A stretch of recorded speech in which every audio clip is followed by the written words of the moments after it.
Hello, what an amazing week it has been at Chelsea Football Club, even during an international break. So we have loads of things to re-see with me and Pat Nevin, things like these.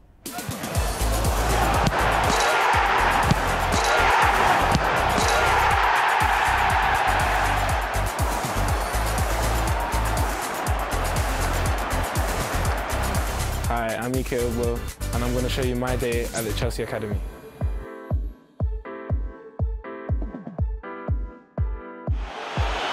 Here's Fabregas, 1-0!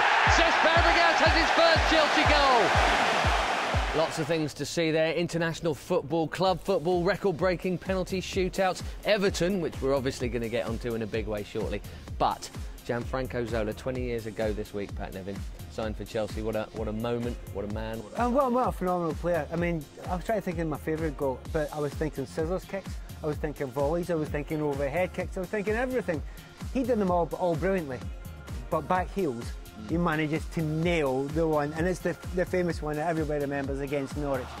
And you almost don't see it first time because it is done at such pace, but the second time you see it what he's done there. And it is a thing of utter beauty. We all have our perfect moments about Zola, but I look at that one and it looks to me, that's that man nailed. It absolutely is the business, as was the exhibition here against Everton. A little indulgent, I know, but 7.5 minutes of seeing every goal from every angle you've had the chance to see. And, well worth it, really. Deserved to be seen in all its glory. Yeah, and you know what? The goals are fantastic. We could really enjoy watching all these goals. The thing about it is, the rest of the game, apart from the goals, was brilliant as well. And that was the thing about it. I mean, that goal this year, talking about back heels, by the way, that wasn't a bad one, was it? From Pedro, who I thought had, by a distance, his best game for the team. But you could go through the whole team and think to yourself, that was a brilliant performance, one of your best performances. So you can say that as individuals, you can say that as a team, as a group. I'm looking at, and I'm struggling at the moment, to think of many better performances, and I do not say this lightly, that I've seen in blue shirts at this stadium out there. 10 out of 10 for all 10 outfield players. Courtois, we can't give a mark to, didn't have anything to do. That includes, though, the outfielders, of course, Marcus Alonso with his first Chelsea goal, Pat. Yeah. And the celebration. Yeah, well, see, if you don't score many goals, you've probably not considered your celebration, so you kind of don't know what to do. You're happy, you want to have a jump, and you get it wrong.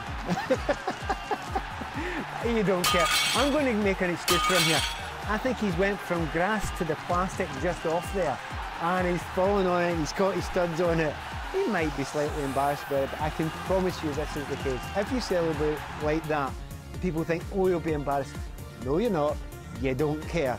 Not conceded a goal since Mesut Ozil in the first half against Arsenal about a million years ago. 8.5 hours. It's amazing, isn't it? And the home sequence, 3-0 Leicester, 4-0 Man U, 5-0 Everton. Tottenham are here on the 26th. That'd be excellent, wouldn't it? So exciting that Jason Cundy, who normally spills coffee on me when goals are scored on the gantry, managed to do this to his phone. Worth it. That's what I'm saying, it's worth it. He's happy. Everyone's happy, that's the point, and that is our next focus. Antonio Conte gets asked questions by Chelsea fans via Facebook. Here's a little bit of that. Thank you, Mike, for your question. In my spare time, I like to spend my time with my family, with my daughter, and yeah, to stay with her, and sometimes to study together. You bet he's a happy boss, and it was brilliant to hear the fans chanting his name throughout that game, the start of something very special from him, from them, and from everybody here. Also happy, but then again he always is, David Luiz, brilliant. Have a look at this from Cobham. He follows a very successful October in the Premier League. It's played for, won for, 11 goals scored, and none conceded. By virtue of that, we have 3 players, not including him, that are on the Player of the Month shortlist. He wasn't expecting that, That's a linebacker moment, isn't it? It's, I'm not so sure if it's rugby or NFL. Free kicks, especially when you don't see it coming. They always say that about tackles. Any tackle that you see coming, you can cope with it.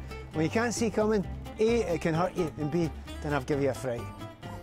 Also happy, his middle name is Happy, Kurt Zouma, who has continued his rehab. He did 45 against Derby, an hour against Everton with the under-23s, and then all 90 minutes, and then about another 3 hours of penalty shootout against Oxford here, which was live on Chelsea TV in midweek. Incredible, the longest penalty shootout in English football history, 34 penalties taken. And goalkeepers at this point. Right, he'd missed his first, Bradley Collins. He'd made some crucial saves, and then this is Thomas to make it 13-all. He'd already missed earlier. Bradley Collins saves another. Chelsea win it 13-12, which isn't the highest scoring win in the shootout ever, but it was the longest ever. Continuing the happy theme, Jody Morris and the youth team have gone top of the youth team table, not least because of this boy, Pat. We've got another big number 9. Martel Taylor-Crossdale is the top scorer in the division. This was Brighton. Whoa, hit that one out. Keeper's got a bit of a cheek going for that one, hasn't he? That was a brilliant goal, but the way he takes the ball before he scores it shows that he's got some quality. So as we continue the happiness theme, a quick word for the Chelsea ladies. Have a look at this here. They had their end of season awards dinner and they're happy it's over because they can have a drink. Well done them.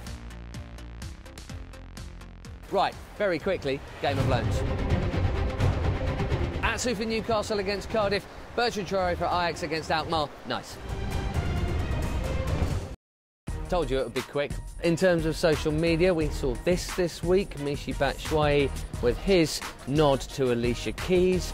Very strange. SpongeBob SquarePants has featured with him before, as I seem to remember on this programme, with a backpack. That brings us to our live international football we had. We hope you enjoyed Belgium 1, Holland 1, speaking of Batshuayi. And on the international front, Pat, England-Scotland. Yes, England-Scotland.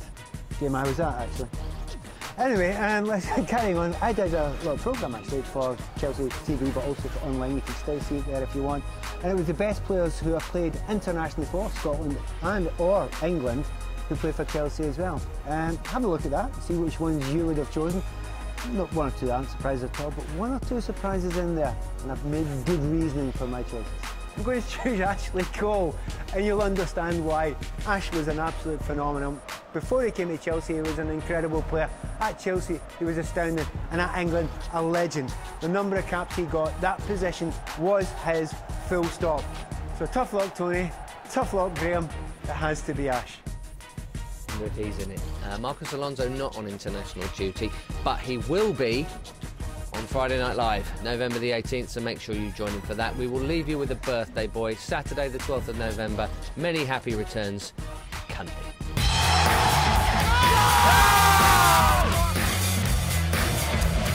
Dixon. Oh, Jason Cunty! Great start for Chelsea.